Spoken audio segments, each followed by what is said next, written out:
ஒரு அழகான கிராமத்துல பாலையா அப்படின்னு ஒரு இட்லி கடை நடத்திக்கிட்டு வந்தார். அவர் கடையில் எப்பொழுதும் மக்கள் கூட்டம் அலைமோதும். அவரை மாதிரி இட்லி கூட அந்த ஊர்ல யாருமே இல்ல.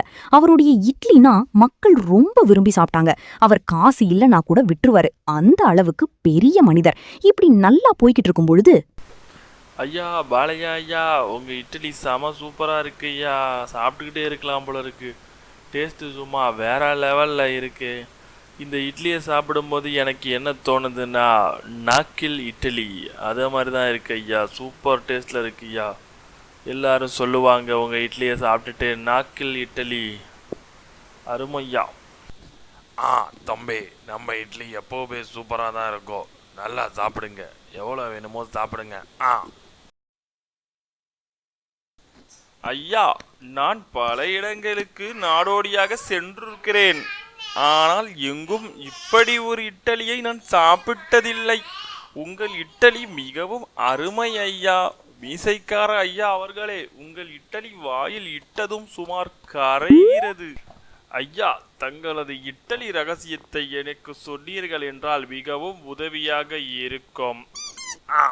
எதுக்கு எதுக்கு இட்லி கடை போட்டு என் பொழப்ப மண்ணலி போடவா? கொன்று எடுத்துருவேன். சாப்பிட்டுட்டு இடத்த காலி பண்றா முதல்ல.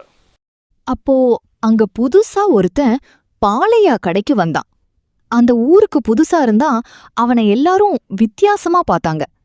அப்போ அவன் என்ன சொன்னான்னா, ஐயா, நான் ரொம்ப தூரத்துலேருந்து வரேன். எனக்கு எங்கேயுமே இருக்கிறதுக்கு இடம் இல்லை. நான் ஊரை சுற்றிக்கிட்ட இருக்கேன்.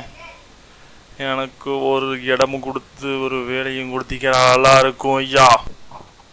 தம்பி, ஒன்றை பார்த்தா பாவமாக இருக்கு. நீ நம்ம கடையிலேயே வேலை செஞ்சுட்டு இங்கேயே படுத்து தூங்கி கடையையும் பத்திரமா பார்த்துக்க. என்ன செய்றியா? ஓகேவா? உனக்கு ஒரு சம்பளமும் நான் போட்டு தரேன். நீ இங்கேயே தங்கிக்கிறியாப்பா? இங்கேயே இருந்து கடையை பத்திரமா பார்த்துக்கோ. ஐயா, ரொம்ப சந்தோஷம் ஐயா. அவ்வளோ வழி இல்லாத ஒரு இளைஞருக்கு நீங்கள் வாழ்க்கை கொடுத்துருக்கீங்க ஐயா. இந்த உதவியை நான் என்னைக்குமே மறக்க மாட்டேன் ஐயா. இங்கே என் விசுவாசத்தை எப்படின்னு பாருங்க ஐயா. இனி நான் உங்கள் கடையோடையே இருக்க ஐயா.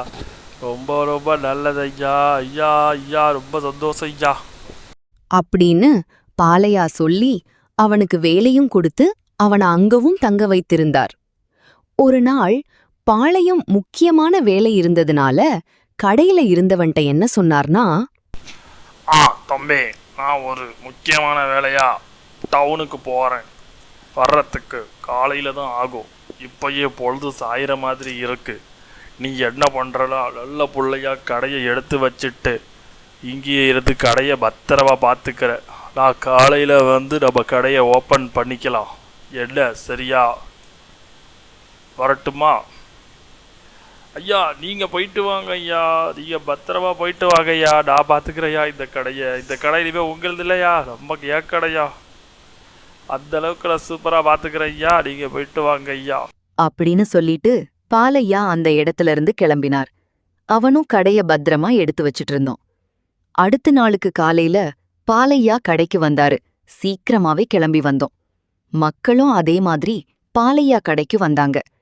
அங்க வந்து பார்த்ததுக்கு அப்புறம்தான் தெரிஞ்சது, ஐயோ, என்னடா இங்க இருந்த கடையை காணோ, அந்த பயலையை காணோ, நம்பி அனுப்புனே, இப்படி பண்ணிட்டாலே.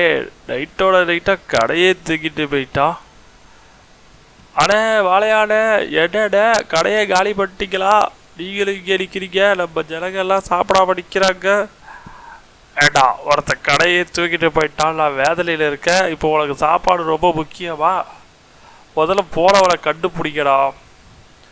எங்கே போனானே தெரில, ஓடிட்டா. இவனை நான் எங்கடா போய் தேடுவேன்? நான் பாவிக்கலா. விசுவாசத்தை காட்டிட்டான்டா, விசுவாசத்தை காட்டிட்டான். அதுக்கப்புறம்தான் பாலையாவுக்கு ஒரு விஷயமே புரிஞ்சுது. என்னைக்கும் தெரியாதவன நம்பவே கூடாது. அவன் என்னைக்கு இருந்தாலும் ஏமாத்திடுவான் அப்படின்னு.